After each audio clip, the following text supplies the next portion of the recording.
Today's show is brought to you by the Arizona Better Business Bureau. Start with trust.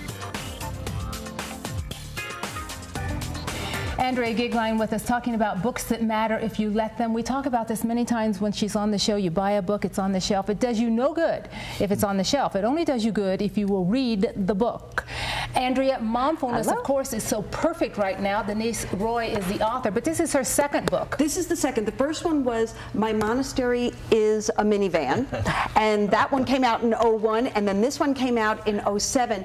Both of them done in the same type of writing, very short chapters, so that you do not have an excuse not to have time to read, and then a specific action, the thing we love the most about reading things like this. So get right to the point. Yes.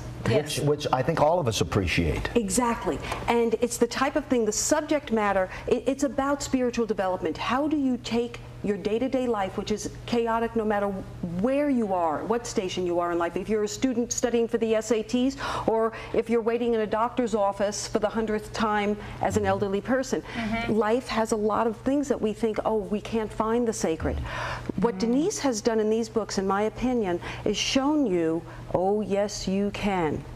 Every single moment of your day, you can in fact turn it into something sacred if you put your intention towards it. So this doesn't only apply to moms? Oh, absolutely not. That's why I like these books so much, because obviously that isn't an audience that I generally work with. Mine is a business audience. But one of her recommendations in one of the chapters is about a meditation, a telephone meditation. And the telephone meditation is, each time the phone rings, do not answer it. Instead, smile and breathe. And do that for 3 times. Let the phone ring 3 times. So in the daily course of your day, how many times does your phone ring? That reminds me of 101 radio announcing. It's smile into the mic when you're delivering. Yes. I mean, you feel like an idiot, you look like an idiot.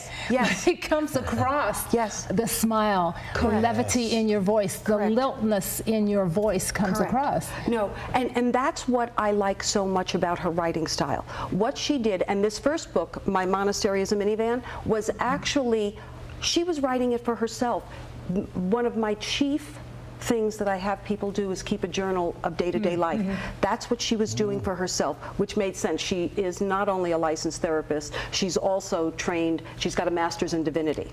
Wouldn't it help us to all of us to write? All of us. You know, there are certain things. It was one of the first books that I ever did, The Accidental Genius, which is a very easy book. I can't tell you how much writing is something that we all should do, and that's how this book started, which is another thing that I love. She didn't start out to write a book. So that means just if it's a sentence or two. I mean, we don't have to write War and Peace. What are you feeling? What's happening right now? What brought a smile to your face? Keeping, you know, When God Winks was about keeping a journal of very different things that happened in the day. And Andrea, doesn't that relieve a lot of stress? Absolutely.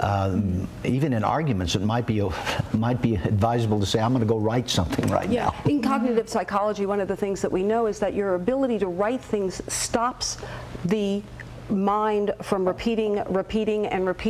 It actually, one book calls it the landing of the airplanes, that our minds go. So what she did was, she was doing that within her own life. She had 4 children. She was writing about the day-to-day occurrences that she wanted to say for herself or that were challenging. And over the course of years, it turned into a book because it was her background to be able to deliver this message. How do I create the spiritual and the sacred in the life? And many of us go through the same experiences that she went through. Correct. And I particularly wanted these books this week because it's just in time for Mother's Day. Her book yet. Oh, yeah. But honey, she may have had a baby. You may not want to identify with that one. Touche. So maybe not. No. But I will tell you, there is one chapter about the father, how one of the rituals that the family had was that the father would go off with the sons each year on a camping trip.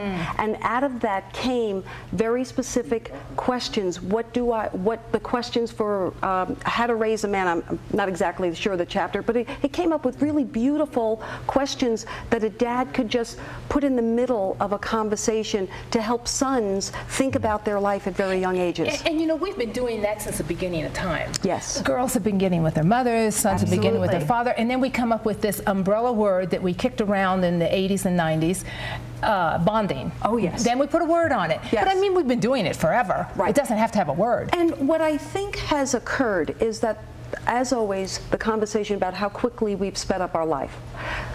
We need these books because we do need to be reminded of things that used to work before we were so electronically driven, so disconnected and thinking, you know, we've talked before, texting is wonderful between you and your loved ones. However, nothing will stick in your heart the way the sound of their voice and the words did. So always do remember, go back to some of the things that we knew, and we need to be reminded. And Andrea, probably a good advice would be the young people to read this prior to going in. And again, one of the reasons why I like these books, there is no age that could not benefit from reading. I mean, she tells the stories in it on how the stories of how her daughter created a magical person, and that magical person tended to give her good advice. Those are the types of things that would help a child remember, oh yeah, I have a secret friend too. And it's just all good. You know, as convenient as texting and emails may be, Jesse, there's nothing like going to the mailbox and finding a letter in the mailbox. Correct. And those... Or a card. We're going to go right back to writing again.